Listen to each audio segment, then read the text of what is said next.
ಪ್ರೀತಿಯ ದ್ವಿತೀಯ PUC ವಿದ್ಯಾರ್ಥಿಗಳೇ, ನಿನ್ನೆ ನಡೆದಂತಹ ಹಿಸ್ಟ್ರಿ ಎಕ್ಸಾಮಿನ ಪ್ರಶ್ನೆ ಪತ್ರಿಕೆಯನ್ನು ಇಲ್ಲಿ ಅಪ್ಲೋಡನ್ನು ಮಾಡಿಕೊಡುತ್ತಿದ್ದೇವೆ. ಜೊತೆಗೆ ಕೀ ಆನ್ಸರ್ ಕೂಡ ಅಪ್ಲೋಡನ್ನು ಮಾಡುತ್ತಿದ್ದೇವೆ. ಬನ್ನಿ sir, without wasting our time let me start this video. ಆಯಿತಾ. X1 ಅಂತ ಹೇಳಿದರೆ ಎಕ್ಸಾಮ್ 1 2025 ಅಂತ ಅರ್ಥ. ಇತಿಹಾಸ, ಹಿಸ್ಟ್ರಿ ಒಂದೊಂದಾಗಿ ಕೀ ಆನ್ಸರ್ಗಳನ್ನು ನಾವು ನೋಡ್ತಾ ಹೋಗೋಣ. ಕೊಟ್ಟಿರುವ ಉತ್ತರಗಳಲ್ಲಿ ಸರಿಯಾದದ್ದನ್ನು ಆರಿಸಿ ಬರೆಯಿರಿ ಅಂತ ಇದೆ. ಕ್ವಶನ್ ನಂಬರ್ 1, ಮೂಲಾಧಾರಗಳನ್ನು ಹೆಕ್ಕಿ ತೆಗೆಯಲು ಕೈಗೊಳ್ಳುವ ವೈಜ್ಞಾನಿಕ ಭೂ ಅಗೆತ ಅದಕ್ಕೆ ಏನಂತ ಕರಿತೀವಿ ಅಂತ ಇದೆ.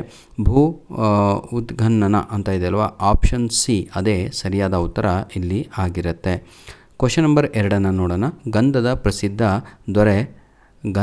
ಪ್ರಸಿದ್ಧ ದೊರೆ ಯಾರು ಅಂತ ಇದೆ. ಸರಿಯಾದ ಉತ್ತರ ದುರ್ವಿನಿತ ಅನ್ನುವಂಥದ್ದು ಸರಿಯಾದ ಉತ್ತರ ಆಗಿರುತ್ತೆ, option C. Question number 1 option C, question number 2 option C. ಪಲ್ಲವರ ರಾಜಧಾನಿ ಯಾವುದು? ಆಪ್ಷನ್ ಡಿ ಕಂಚಿ ಅಂತ ಇದೆ ಅಲ್ವಾ, ಅದು ಸರಿಯಾದ ಉತ್ತರ ಆಗಿರುತ್ತೆ. ಬೆಂಗಳೂರಿನ ಸ್ಥಾಪಕನು ಯಾರು ಅಂತ ಇದೆ. ಇದು ಎಲ್ಲರಿಗೂ ಕೂಡ ಗೊತ್ತಿರುವಂಥದ್ದೇ. ಕ್ವಶನ್ ನಂಬರ್ 4ಕ್ಕೆ ಸರಿಯಾದ ಉತ್ತರ ಬಂದು ಯಾವುದಾಗತ್ತೆ ಹೇಳಿ ನೋಡೋಣ. ಕ್ವಶನ್ ನಂಬರ್ 4ಕ್ಕೆ ಪ್ರತಿಯೊಬ್ಬರಿಗೂ ಗೊತ್ತು, 1ನೇ ಕೆಂಪೇಗೌಡ ಅಂತ. ಹಾಗಾಗಿ ಕೆಂಪೇಗೌಡ ಬಸ್ ಸ್ಟ್ಯಾಂಡ್ ಅಂತಲೇ ಇದೆ ಬೆಂಗಳೂರಲ್ಲಿ. ತಾವುಗಳು ಬೆಂಗಳೂರಿಗೆ ಪ್ರವಾಸಕ್ಕೆ ಹೋದರೆ ಅಥವಾ ಬೆಂಗಳೂರಿಗೆ ಹೋಗಿ ಬರ್ತಾಯಿದ್ರೆ ಕೆಂಪೇಗೌಡ ಬಸ್ ಸ್ಟ್ಯಾಂಡ್ ಅಂತಲೇ ಕರೆಯುತ್ತಾರೆ. ನೋಡಿ, 4ನೆಯ ಪ್ರಶ್ನೆ, 5ನೆಯ ಪ್ರಶ್ನೆ. ಭಾರತದಲ್ಲಿ ಇಂಗ್ಲೀಷ್ ಶಿಕ್ಷಣದ ಮಹಾಸನ್ನದು ಎಂದು ಕರೆಯುವ ವರದಿ ಡ್ಯಾಶ್ ಅಂತ ಇದೆ. 5ನೆಯ ಪ್ರಶ್ನೆಗೆ ಸರಿಯಾದ ಉತ್ತರ ವುಡ್ಸ್ ವರದಿ ಅಂತ ಕರಿತೀವಿ. ವುಡ್ಸ್ ಆಯಿತಾ, ವರದಿ. ಕ್ವಶನ್ ನಂಬರು ಮುಗೀತು ಇಲ್ಲಿಗೆ. 5 MCQsಗಳು. ಕ್ವಶನ್ ನಂಬರು ಸೆಕೆಂಡ್ ಮೇನಿಗೆ ಬರೋಣ ಈಗ. 6ನೆಯ ಪ್ರಶ್ನೆ, ಫಿಲ್ ಇನ್ ದ ಬ್ಲ್ಯಾಂಕ್ಸ್ ನೋಡ್ತಾ ಹೋಗೋಣ. ಮೊಹಂಜೋದಾರೋ ಪದದ ಅರ್ಥ ಅಂತ ಕೇಳಿದ್ದಾರೆ. ಸತ್ತವರ ಗುಡ್ಡ ಅಂತ ಇದೆ ಅಲ್ವಾ, ಅದು ಸರಿಯಾದ ಉತ್ತರ. ಕ್ವಶನ್ ನಂಬರ್ 7, ಡ್ಯಾಶ್ನು 23ನೇ ತೀರ್ಥಂಕರನು ಅಂತ ಇದೆ. ಅದಕ್ಕೆ ಸರಿಯಾದ ಉತ್ತರ ಎಲ್ಲಿದೆ ಪಾರ್ಶ್ವನಾಥ ಅಂತ ಇದೆ ಅಲ್ವಾ, ಅದು ಸರಿಯಾದ ಉತ್ತರ. ಕ್ವಶನ್ ನಂಬರ್ 8, ಅಲ್ಬೋರೋನಿಯ ಶ್ರೇಷ್ಠ ಕೃತಿ ಡ್ಯಾಶ್ ಅಂತ ಇದೆ. ಕ್ವಶನ್ ನಂಬರ್ 8ಕ್ಕೆ ಸರಿಯಾದ ಉತ್ತರ ಕಿತಾಬ್ ಉಲ್ ಹಿಂದ್ ಅಂತ ಇದೆ ಅಲ್ವಾ, ಅದು ಸರಿಯಾದ ಉತ್ತರ. ಭಾರತದಲ್ಲಿನ ಪೋರ್ಚುಗೀಸರ ಮೊದಲ ವೈಸರಾಯ ಯಾರು ಅಂತ ಇದೆ. ಯಾರಪ್ಪ ವೈಸರಾಯ?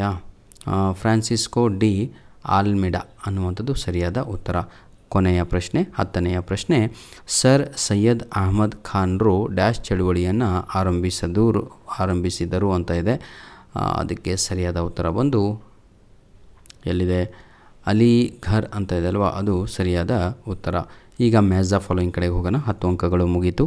ಮ್ಯಾಚ್ ದ ಫಾಲೋಯಿಂಗ್ ಕಡೆಗೆ ನಾವು ಬರೋದಾದರೆ ಸರಿಯಾದ ಉತ್ತರಗಳನ್ನು ಈಗ ನೋಡ್ತಾ ಹೋಗೋಣ. Question number A, Dayaram Sawhney ಅಂತ ಇದೆ ಅಲ್ವಾ, ಅದಕ್ಕೆ ಸರಿಯಾದ ಉತ್ತರ ಹರಪ್ಪ ಶೋಧನೆ ಅನ್ನುವಂಥದ್ದು ಸರಿಯಾದ ಉತ್ತರ. ಕಾನಿಷ್ಕ ಅಂತ ಇದೆ ಅಲ್ವಾ. ಕ್ವಶನ್ ನಂಬರ್ ಬಿ, ಅದಕ್ಕೆ ಸರಿಯಾದ ಉತ್ತರ ಆಪ್ಷನ್ 6 ಆಗಿರುತ್ತೆ, ಕುಶಾಣರ ಪ್ರಸಿದ್ಧ ದೊರೆ ಅಂತ. ಕ್ವಶನ್ ನಂಬರ್ ಸಿ, ಬಸವೇಶ್ವರ ಅಂತ ಇದೆ. ಅದಕ್ಕೆ ಸರಿಯಾದ ಉತ್ತರ ಶಕ್ತಿ ವಿಶಿಷ್ಟಾದ್ವೈತ ಸಿದ್ಧಾಂತ ಅನ್ನುವಂಥದ್ದು ಸರಿಯಾದ ಉತ್ತರ. ಕ್ವಶನ್ ನಂಬರ್ 4 ನೋಡೋಣ. ಲಾರ್ಡ್ ಡಾಲ್ ಹೌಸಿ ಅಂತ ಇದೆ ಅಲ್ವಾ, ಅದಕ್ಕೆ 4ನೆಯ ಪ್ರಶ್ನೆಗೆ ಸರಿಯಾದ ಉತ್ತರ ಆಪ್ಷನ್ 2 ಆಗಿರುತ್ತೆ, ದತ್ತು ಮಕ್ಕಳಿಗೆ ಹಕ್ಕಿಲ್ಲ ನೀತಿ ಅಂತ. ಡಾಲ್ ಹೌಸಿ ಆಯಿತಾ, ಥಿಯರಿ. ಅದು ವಲ್ಲಭಭಾಯಿ ಪಟೇಲ್ ಅಂತ ಇದೆ ಅಲ್ವಾ. ಕ್ವಶನ್ ನಂಬರ್, ಭಾರತದ ಉಕ್ಕಿನ ಮನುಷ್ಯ ಅಂತ ಕರೆಯುತ್ತೇವೆ ನಾವು ಅವರಿಗೆ, ಆಯಿತಾ.